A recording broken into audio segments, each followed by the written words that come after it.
আজকের ভিডিওতে আলোচনা করব আস্কি ভ্যালু কি এবং আস্কি ভ্যালু কোথায় কাজে লাগে। চলুন একটি উদাহরণের মাধ্যমে বোঝার চেষ্টা করি। মনে করুন আপনি আপনার কম্পিউটার কিবোর্ড থেকে এ লেটারটি বা ক্যারেক্টারটি টাইপ করলেন। তখন কিবোর্ড থেকে একটি সংকেত কম্পিউটারে যায়, কিন্তু কম্পিউটার সরাসরি এই ক্যারেক্টারটিকে চিনতে পারে না। কম্পিউটার সংকেতটি প্রসেস করার জন্য একটি এনকোডিং মান ব্যবহার করে।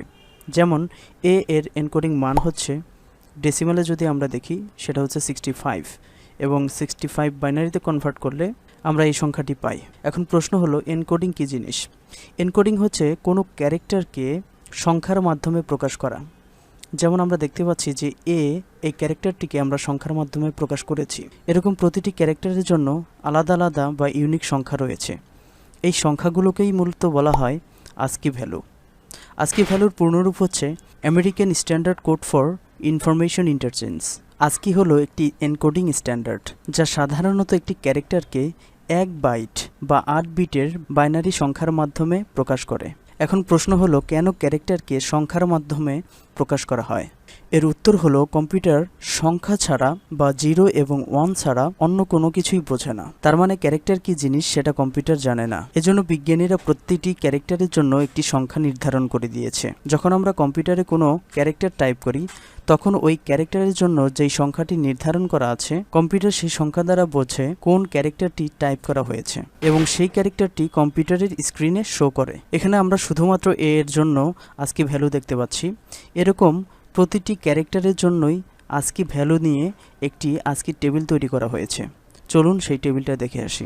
সো আমরা ASCII-code.com এই ওয়েবসাইটে আসলে দেখতে পারবো আস্কি টেবিল রয়েছে এখানে। সো এই টেবিলে সর্বমোট 256টি ক্যারেক্টারের জন্য আস্কি ভ্যালু রয়েছে। এখানে আমরা দেখতে পাচ্ছি যে Windows 1252 is probably the most used 8-bit character encoding in the world. তার মানে হচ্ছে যে এটা সবচেয়ে বেশি ব্যবহৃত হয়। সো এখানে আমরা দেখতে পাচ্ছি আস্কি কন্ট্রোল ক্যারেক্টার্স। এই ক্যারেক্টারগুলো হচ্ছে যে নন প্রিন্টেবল, তার মানে হচ্ছে যে এগুলোকে আমরা প্রিন্ট করতে পারি না। যেমন এখানে একটা যদি আমরা দেখি যে ব্যাক স্পেস কি আমরা প্রিন্ট করতে পারি? এটা কি প্রিন্ট করে আমরা দেখতে পারি না। সো ব্যাক স্পেসের আস্কি ভ্যালু হচ্ছে, ডেসিমালের যদি দেখি তাহলে হচ্ছে 8 এবং এই 8কে যদি আমরা বাইনারিতে কনভার্ট করি তাহলে আমরা দেখতে পারবো যে 8 বিটের এই সংখ্যার মাধ্যমে এটি প্রকাশ করছে। আরেকটু নিচে আসলে আমরা দেখতে পারবো যে আস্কি প্রিন্টেবল ক্যারেক্টার্স, তার মানে হচ্ছে যে এই ক্যারেক্টারগুলো আমরা প্রিন্ট করতে পারি, আমরা স্ক্রিনে দেখতে পারি। আমরা দেখতে পাচ্ছি যেগুলো হচ্ছে যে স্পেশাল ক্যারেক্টার, তারপরে এখান থেকে 0 থেকে 9 পর্যন্ত রয়েছে, তারপরে আবার স্পেশাল ক্যারেক্টার, তারপরে আমরা দেখতে পাচ্ছি হচ্ছে বড় হাতের এ থেকে বড় হাতের জেড পর্যন্ত, তারপর আবার কিছু স্পেশাল ক্যারেক্টার, তারপরে ছোট হাতের এ থেকে ছোট হাতের জেড পর্যন্ত। সো আমরা যেগুলো বলেছিলাম আর কি সেইগুলোই এখানে দেখতে পাচ্ছি। সো এরকম প্রতিটি ক্যারেক্টারের জন্য কিন্তু আমাদের আস্কি ভ্যালু রয়েছে। আমরা যেমন এর জন্য আস্কি ভ্যালু দেখেছিলাম, এর আস্কি ভ্যালু আমরা দেখেছিলাম কত? 65, এবং 65-এ যদি আমরা বাইনারিতে কনভার্ট করি তাহলে আমরা এই সংখ্যাটি পাবো। সো আমরা যদি লোয়ার কেস এ দেখি তাহলে দেখতে পারবো যে তার আস্কি ভ্যালু হচ্ছে যে 97 ডেসিমালে এবং হচ্ছে যে বাইনারিতে রয়েছে এই সংখ্যাটি। সো ডেসিমাল নাম্বার সিস্টেম এটা কিন্তু মানুষের বোঝার জন্য ব্যবহার করা হয়। কম্পিউটার কিন্তু এই বাইনারি নাম্বার সিস্টেম নিয়ে কাজ করে।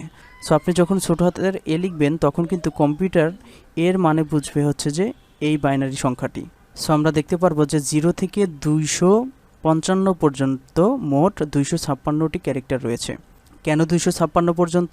কারণ আমরা জানি যে 8 বিট এর প্রত্যেকটি যদি 1 দ্বারা পূর্ণ করা হয় তাহলে আমরা সর্বোচ্চ মান পাবো 255, এবং প্রত্যেকটি যদি 0 দ্বারা পূর্ণ করা হয় তাহলে আমরা সর্বনিম্ন মান পাবো 0। আর 0 আমরা সর্বপ্রথম দেখেছিলাম যে 0 নাল যে ক্যারেক্টারটি রয়েছে তার ভ্যালু। সো এখন কথা হচ্ছে যে এই আস্কি ভ্যালুগুলো কি আমাদের মুখস্থ করতে হবে কি না? না, এগুলো আমাদের মুখস্থ করতে হবে না। এটা জাস্ট একটা ধারণা দিলাম যে কম্পিউটার ক্যারেক্টারের জন্য কিভাবে কাজ করে। আমরা কিন্তু সি প্রোগ্রামে কোড করে এই আস্কি ভ্যালুগুলো বের করতে পারবো। সো কীভাবে বের করতে পারবো চলুন দেখে নিই। সাপোজ আমরা ক্যাপিটাল লেটার এ এর জন্য আস্কি ভ্যালু বের করব। সো প্রথমে আমি একটি ক্যারেক্টার টাইপের একটি ভ্যারিয়েবল ডিক্লেয়ার করছি, ch, এর ভেতরে রাখলাম এ। এখন আমরা এই এর জন্য আস্কি ভ্যালু বের করব। প্রিন্টএফ, আমরা জানি ক্যারেক্টার টাইপের ভ্যারিয়েবলের মান প্রিন্ট করার জন্য আমরা কোন ফরম্যাট স্পেসিফায়ার ব্যবহার করি? %c, দেন আমাদের ভ্যারিয়েবলের নাম। সো এবার যদি আমি প্রিন্ট করি, সো আমরা দেখতে পাচ্ছি যে এ প্রিন্ট করেছে, কিন্তু আমরা তো এ চাচ্ছি না, আমরা চাচ্ছি এ এর আস্কি ভ্যালু, রাইট? সো তার জন্য আমরা যেটা করব সেটা হচ্ছে যে %c এর জায়গায় আমরা যদি %d দিই তাহলেই কিন্তু আমরা আমাদের ASCII ভ্যালু পাবো। সো এবার যদি আমি রান করি আমরা দেখতে পাচ্ছি 65। এখানে একটু কনফিউশন হতে পারে যে আমি বলেছিলাম যে ক্যারেক্টার টাইপ ভেরিয়েবল এর মান প্রিন্ট করার জন্য আমাদের %c ব্যবহার করতে হয়, কিন্তু এখানে আমরা %d ব্যবহার করেছি। আমরা কিন্তু বলেছিলাম যে কম্পিউটার আসলে ক্যারেক্টার চেনে না। আপনি যখন এখানে এ লিখছেন তখন কম্পিউটার এই এ এর জন্য যে ASCII ভ্যালু বা সংখ্যাটি রয়েছে সেই সংখ্যাটিকে অ্যাসাইন করছে। তার মানে ক্যারেক্টার টাইপ ভ্যারিয়েবলের মধ্যে আমরা কিন্তু সংখ্যাও অ্যাসাইন করতে পারি। যেমন এই এ না লিখে আমি যদি এখানে 65 লিখি এবং এখানে ডির পরিবর্তে যদি আমরা %c দিই তাহলে আমরা কি করলাম যে ইন্টিজার অ্যাসাইন করলাম, কিন্তু প্রিন্ট করার সময় আবার %c অর্থাৎ ক্যারেক্টার টাইপ ফরম্যাট স্পেসিফায়ার দিয়ে প্রিন্ট করছি। সো এবার যদি আমি রান করি তাহলে আমরা কি দেখতে পাচ্ছি, এ দেখতে পাচ্ছি। এটা কেন হলো?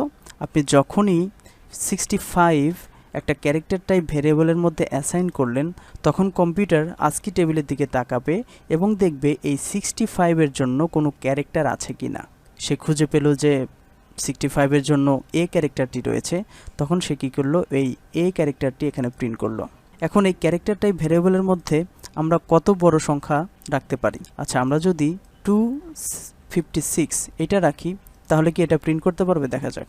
এখানে কিন্তু এরর দিচ্ছে যে ওভারফ্লো হয়েছে। তার মানে হচ্ছে যে ক্যারেক্টার টাইপ ভেরিয়েবলের মধ্যে আমরা 256 এই সংখ্যাটি রাখতে পারবো না। আমরা সর্বোচ্চ রাখতে পারবো হচ্ছে যে 255, কারণ আমরা জানি যে ASCII ভ্যালুতে ডেসিমালে আমরা দেখেছিলাম।